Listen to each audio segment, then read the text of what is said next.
You know that feeling when the doorbell rings and you just pop right up from your chair to answer it? Or when you wake up, throw the covers off, and immediately step out of bed to start the coffee? For 40 or 50 years, you did not even think about it. Your brain said move, and your body just moved. It is something to be proud of. Honestly, it means you are active. It means you still have that drive. But lately, maybe you have noticed a slight difference. A tiny head rush. A split second where your knees have to catch up with your brain. You might just brush it off and say to yourself, well, getting older, I guess. But what if I told you that brushing it off is the exact opposite of what your body is asking you to do? There are certain things, everyday things, that we are so used to doing immediately. And after 65, that word, immediately, goes from being a sign of energy to being a quiet little trap. We live in a culture that praises speed. Quick on your feet, quick to respond, quick to get back up. We have been trained our whole lives to believe that hesitation is a sign of weakness. If you are a man who spent his life fixing things in the garage or carrying the heavy loads, moving fast is a badge of honor. It proves you are still the man of the house.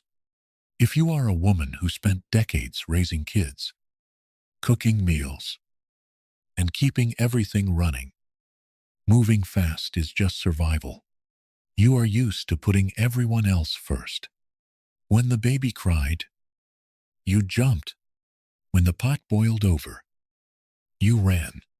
Now, the kids are grown and the house is quieter.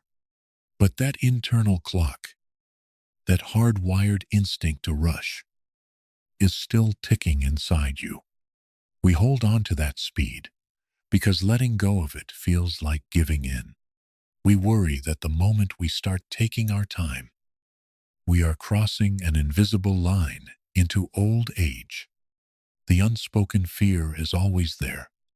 We do not want to become a burden. We do not want to end up in a nursing home. We do not want our kids to look at us with that worried expression and say, maybe you should not be living alone anymore. So we push. We ignore the slight dizzy spell. We ignore the stiffness. We prove our independence by doing everything right now, immediately. But your body is not asking you to surrender. It is just asking for a few seconds to catch up. Let us look at how this plays out in real life. Think about Martha. She is 71, living in Ohio. Every morning, like clockwork, her eyes open before the sun is even fully up. It is chilly. The house is quiet. Her brain goes straight to her morning routine. Get up, make the bed, walk to the kitchen, and turn on the coffee pot. For her entire adult life, the sequence has been identical. The alarm rings, or she just wakes naturally. She throws off the warm covers, swings her legs over the side of the bed, and plants her feet on the cold wood floor. Instantly, she is up and moving before her eyes are fully adjusted to the light. But recently, something subtle has changed. When Martha stands up that fast, she feels a strange heaviness in her legs. A very brief moment where the room just swims a little bit. It is not enough to make her fall, but it is enough to make her grab the edge of the dresser for a single second. She blinks it away, takes a deep breath, and walks to the kitchen. She tells herself she just slept funny, or maybe she needs to drink more water. She never mentions it to her daughter because she knows exactly what her daughter will say. Mom, you need to go see the doctor. Mom, maybe I should come stay with you. Martha also does not want to go to the clinic because every visit seems to lead to more tests. More tests mean dipping into the Medicare deductible. It means worrying about copays that eat into her fixed income from Social Security. Martha wants none of that. She wants her quiet mornings and her independence. So she keeps jumping out of bed.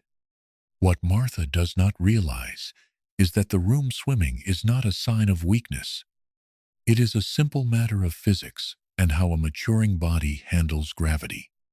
Imagine your body is a beautifully complex machine that has been running perfectly for 7 decades. When you are lying flat in bed all night, your heart has a very easy job. It just gently pumps blood back and forth on a level surface. There is no gravity to fight against. Your blood pressure naturally lowers because everything is at peace. But when you wake up and throw your legs over the bed and stand up immediately, you are suddenly forcing your heart to fight gravity. The blood rushes down toward your legs. In a younger body, the blood vessels instantly clamp down and shoot that blood straight back up to the brain. It is an instant reflex. But after 65, those vessels are a little less elastic. They do not clamp down as fast. They need an extra 3 to 5 seconds to get the pressure right.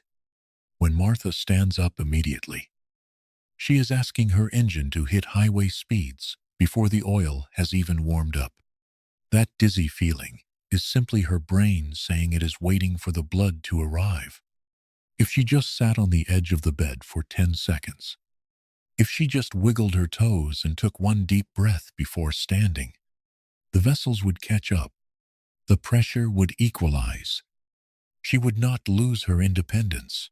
She would actually protect it by jumping up immediately. She is risking a fall, and we all know that a bad fall on a hardwood floor is the fastest way to lose the exact independence she is fighting so hard to keep. Now let us travel down to Texas. Think about Arthur. He is 68. He worked hard his whole life. The kind of guy who built his own back deck and still changes his own truck oil in the garage. Arthur takes pride in the fact that he is not one of those old guys who sits around all day complaining. He is sitting in his favorite recliner on a Tuesday afternoon, watching a history documentary. It is hot outside. The air conditioning is humming, and he is perfectly relaxed. Suddenly, he hears the heavy rumble of a delivery truck pulling into his driveway. Then, the sharp ring of the doorbell. Arthur does what he has always done. He grabs the armrests, pushes himself up with a grunt, and immediately marches toward the front porch. He wants to catch the driver before they leave the package in the sun. But as he takes that second step away from the recliner, something happens. His vision goes slightly fuzzy at the edges. His knees feel like they belong to someone else for a fraction of a second. He has to put his hand on the hallway wall to steady himself. He waits 2 seconds. The feeling passes, and he opens the door like nothing happened. He signs for the package, waves at the driver, and walks back inside. He convinces himself he just stood up too fast because he was deep in thought. He is right. He did stand up too fast. But it is not just about being distracted. Arthur is dealing with the exact same gravity issue as Martha, but with an added layer of joint mechanics. When Arthur sits in that comfortable recliner for an hour, his hips and knees are bent. The natural fluids that lubricate his joints settle. The muscles relax completely. When he hears that doorbell and rockets out of the chair, he is not just dropping his blood pressure. He is forcing his cold, unlubricated joints to take his full body weight instantly. Think about an old, Reliable pickup truck parked in the driveway during winter. Even if the engine is fantastic, you do not just turn the key and floor it down the street. You let it idle. You let the fluids circulate. Your joints and muscles need that same courtesy. When Arthur forces an immediate stand, he is causing micro wear and tear on his knees and throwing his balance off center. The doorbell is a false emergency. The delivery driver is not going to vanish in 5 seconds. The package is not going to disappear. But Arthur reacts to the sound of the bell as if it is a fire alarm. This is the second trap of the immediate reaction. We let external sounds, a doorbell, a ringing phone, a whistling kettle, dictate the speed of our bodies. We give the control to a machine instead of our own biology. If Arthur just took a breath when the bell rang, if he planted his feet flat on the rug, slid to the edge of the recliner, and took 3 seconds to rise, letting his joints feel the weight before taking a step, he would completely eliminate that fuzzy vision. He would walk to the door with absolute stability. Refusing to rush for a doorbell does not mean Arthur is getting weak. It means he is getting wise. It means he understands that his body is a valuable asset that requires proper handling. These moments, the morning alarm and the afternoon doorbell, seem so small. They are just seconds out of a long day. But they are the exact moments where our old habits crash right into our current reality. We think we are proving our strength by moving immediately. But true strength, the kind of strength that keeps you living in your own home, driving your own car, and making your own choices, comes from knowing when to pause. And this is only the beginning of the day. Because as the sun gets higher and we move into the afternoon, there are other hidden traps waiting for us. Traps disguised as simple chores, innocent movements, and things we do without a second thought. Things that can quietly throw our bodies completely out of rhythm if we are not paying attention. Let us follow Martha out of the house. It is Tuesday morning, grocery day. She is at the local supermarket, navigating the produce aisle. Her cart is half full. She is holding a beautiful yellow lemon, examining it, and suddenly it slips from her fingers. It rolls onto the tile floor. Before the lemon even stops moving, Martha reacts. She bends straight down at the waist, grabs the lemon, and stands right back up. It is a completely natural reaction. You drop something. You pick it up immediately. You do not want it to roll under a shelf. You do not want anyone to trip on it. And most of all, you do not want the younger shoppers around you to think you are clumsy or need help. But as Martha stands back up, the bright, fluorescent lights of the grocery store seem to smear together. Her stomach does a tiny flip. She has to grip the handle of her shopping cart tightly until the aisle stops spinning. She looks around quickly to see if anyone noticed. She takes a deep breath and pushes the cart forward, blaming the lights or an empty stomach. The truth is a bit more complicated. Inside our ears, we have a delicate balance system made of tiny canals filled with fluid and microscopic sensors. Think of it like a carpenter level. For decades, that fluid moved smoothly, telling your brain exactly where your head was in space. But as we cross into our late 60s and 70s, those systems become slightly less sensitive. The fluid takes a fraction of a second longer to settle. When Martha bends over at the waist and snaps back up, she is sending a chaotic signal to her brain. The physical world stopped moving, but her internal balance system is still catching up. Added to that is the sudden rush of blood to the head and the immediate drain when she stands. Dropping something is annoying, but bending at the waist immediately is a risk not worth taking. If Martha had simply watched the lemon roll, taken one step closer, and then bent her knees to lower herself, she would have kept her head above her heart. Or better yet, she could just leave it there for a moment. Nobody is judging her. Taking your time to retrieve a dropped item is a sign that you are in control of your surroundings, rather than letting a rolling piece of fruit control you. Now let us go back to Texas, where Arthur is outside in the late afternoon sun.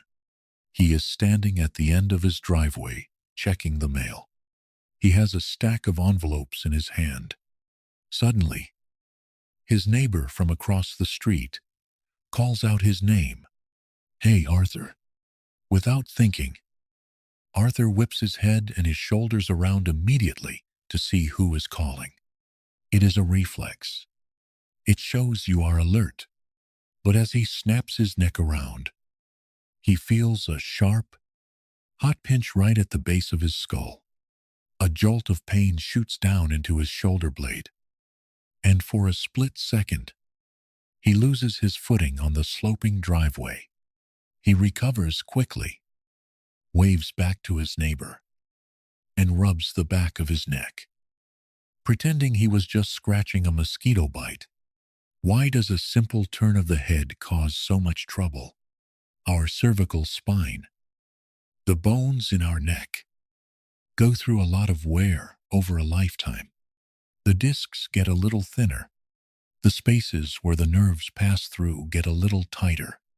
Also, there are major blood vessels traveling up your neck to feed your brain.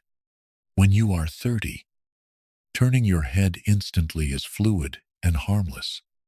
But after 65, snapping your neck around can briefly compress those blood vessels or pinch a nerve that has less room to maneuver. That quick compression can cause a momentary drop in blood flow to the brain, leading to a sudden loss of balance. It is not a stroke. It is not a major medical event. It is simply a mechanical issue. Your neck is asking you to treat it with a bit more respect. When someone calls your name from behind, the most powerful thing you can do is pause. Keep your neck stable. Turn your whole body by stepping your feet around. It might take 2 seconds longer, but those 2 seconds protect your spine, keep your blood flow steady, and keep you standing tall on your driveway. Arthur finishes with the mail and decides it is time to do a little yard work. He pulls some weeds, sweeps the porch, and moves a few heavy planters. The Texas heat is unforgiving. After an hour, he is sweating through his shirt. He feels that deep, satisfying exhaustion of a job well done. He goes inside to the kitchen. His mouth is completely dry. He opens the freezer, grabs a handful of ice cubes, tosses them into a tall glass, and fills it with water. Because he is so thirsty, he drinks the entire glass of ice-cold water immediately, gulping it down without a breath. He expects to feel refreshed. Instead, a few seconds later, a strange sensation hits him. A sudden wave of intense fatigue, a slight tightness in his chest, a feeling of nausea that comes out of nowhere. Arthur leans against the kitchen counter, taking slow breaths, wondering if the heat finally got to him. He wonders if his heart is acting up. He feels a sudden spike of anxiety about his health. What Arthur just experienced is not a heart attack. It is a biological reaction that very few people talk about. Deep inside our bodies, running from our brain all the way down through our chest and to our stomach, is the vagus nerve. It acts like a central command system for your heart rate and digestion. It is highly sensitive to extreme temperature changes. When Arthur is hot and his core temperature is elevated from working outside, his heart is beating fast to pump blood and cool his skin. When he chugs a massive amount of ice-cold water immediately, that freezing liquid hits the back of his throat and drops right into his stomach, resting right next to the vagus nerve. The sudden, extreme cold shocks the nerve. The vagus nerve reacts by sending a panic signal to the heart, telling it to slow down immediately. This rapid drop in heart rate causes the exact symptoms Arthur felt: the lightheadedness, the chest flutter, the sudden wave of exhaustion. It is the body slamming on the brakes because it was shocked by the temperature change. Hydration is absolutely critical, especially as we age. But the way we hydrate matters just as much. Arthur earned his rest. He earned his water. But if he had just filled his glass with cool tap water instead of ice, or if he had taken one small sip, held it in his mouth for a moment to let it warm up, and then swallowed slowly, he would have given his internal thermostat time to adjust. He would have felt completely refreshed instead of frightened. Drinking immediately and drinking aggressively is a habit born from youth, from sports fields and summer camps. But right now, the body requires a smoother transition. We have to stop treating our bodies like machines that can handle any sudden shock. We need to start treating them like the intricate, sensitive ecosystems they are. These are the hidden traps of the afternoon: a dropped lemon, a friendly neighbor calling your name, a cold glass of water after a hard day's work. None of these things are dangerous on their own. The danger lies entirely in the word immediately. The danger is in the rush. We rush because we want to prove we still can. But every time we pause, every time we take that extra breath before we move, we are not losing a step. We are actively preventing the kind of accidents that actually rob us of our independence. And as evening approaches, the stakes become even higher, especially when our pride gets involved with the things we try to carry and the ways we try to hide our pain. The sun is starting to set in Ohio. Martha has returned from the grocery store. She pulls her car into the garage and pops the trunk. Inside is a heavy jug of laundry detergent she bought on sale. For years, her method of getting groceries out of the trunk was a seamless dance of efficiency. She would stand to the side, reach in, grab the heavy jug, twist her body, and swing it onto the garage floor all in one immediate motion. She wants to get inside and start making dinner. She does not want to ask her daughter to come over just to carry a plastic jug. So Martha reaches in. She grabs the handle and immediately twists her torso to lift it out. Instantly, a sharp, breathtaking catch locks up her lower back. She drops the jug back into the trunk. Gasping, she stands frozen, waiting for the spasm to release. Feeling a wave of frustration, she asks herself why she cannot even lift a bottle of soap anymore. But it is not about the weight of the soap. It is about the mechanics of the twist and the demand of the immediate lift. Our spinal discs are like small shock absorbers filled with water. As the decades pass, those discs naturally lose some of their water content. They become a little flatter and a little less forgiving. When Martha reaches in and twists her spine while holding a heavy weight, she is putting uneven, extreme pressure on those dry discs. In her 30s, the discs would just absorb the shock. In her 70s, that immediate twisting lift acts like a vice grip on her lower back nerves. She does not need to stop buying her own groceries. She just needs to stop lifting them immediately from a bad angle. If she had taken 5 seconds to pull the jug closer to the edge of the trunk, if she had squared her hips so she was facing it directly, if she had bent her knees slightly and lifted straight up without twisting, her back would have handled the weight perfectly. The injury does not come from doing the chore. The injury comes from the rush. We let pride tell us that setting up a safe lift takes too much time or makes us look frail. But true independence means knowing how to use leverage and patience to get the job done. Later that same evening, down in Texas, Arthur is finishing up his day.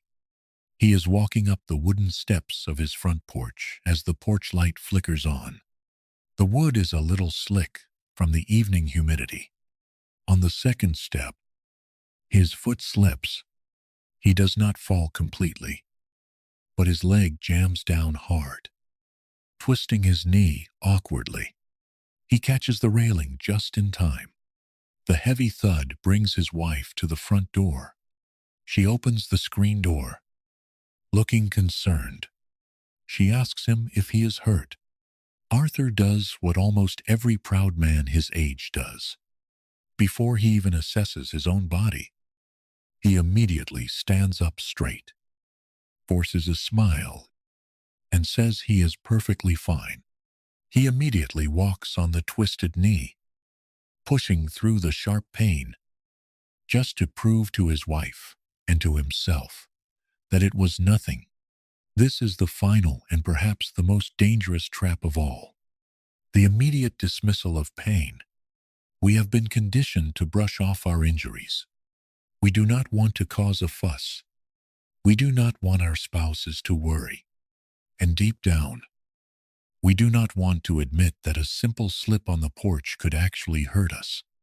So we rely on a biological trick called adrenaline. When Arthur slips, his body releases a surge of adrenaline. That chemical temporarily masks the true extent of the damage. By immediately standing up and walking on a compromised joint, he is taking a minor sprain and grinding it into a major tear. He is letting his pride dictate his medical care. If Arthur had just stayed sitting on the step for 1 full minute, if he had told his wife to give him a second to figure out what hurts, the adrenaline would have faded. He would have felt the instability in his knee. He could have asked for a hand to step up carefully, iced it immediately, and been completely healed in a few days by walking on it immediately to save face. He risks waking up the next morning with a knee the size of a melon, leading to doctor visits, crutches, and the exact loss of freedom he was trying to avoid. Saying you need a minute to assess your body is not a confession of weakness. It is an act of deep self-awareness. Look at all these moments we have talked about: jumping out of bed, sprinting for the doorbell, bending down for a dropped lemon, whipping your head around, chugging freezing water, heaving heavy groceries, bouncing up from a fall. They all share one single enemy: the word immediately. For the first 60 years of your life, doing things immediately was how you survived and provided. It was how you built your life. But you have entered a new chapter now. You have earned the right to own your time. You no longer have to jump when the world says jump. Your body is a remarkable, resilient instrument, but it operates on a different rhythm now. It requires a warm-up. It requires a beat of preparation before a big movement. It requires you to be a partner to it, rather than a master cracking a whip. Slowing down is not the same as giving up.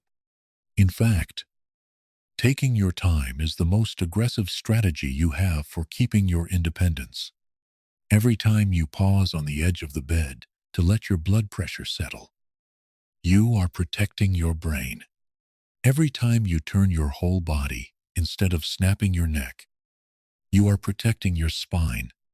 Every time you refuse to rush for a ringing phone, you are declaring that you are the one in control of your house. The people who stay out of the nursing homes, the people who keep the keys to their own cars and their own front doors longest, are not the ones who pretend they are still 30. They are the ones who gracefully adapt to the body they have right now. They listen to the quiet signals. They respect the mechanics of their joints. They let go of the ego that demands instant action. So tomorrow morning, when that sun comes up and the house is quiet, I want you to try something new. Do not throw the covers off right away. Lie there for a moment. Feel the warmth. Wiggle your toes. Take a long, deep breath. Sit on the edge of the bed and give your body the grace of a few seconds. The coffee can wait. The world outside can wait. You have spent a lifetime rushing for everyone else. It is finally time to take a moment, just a few precious seconds, for yourself.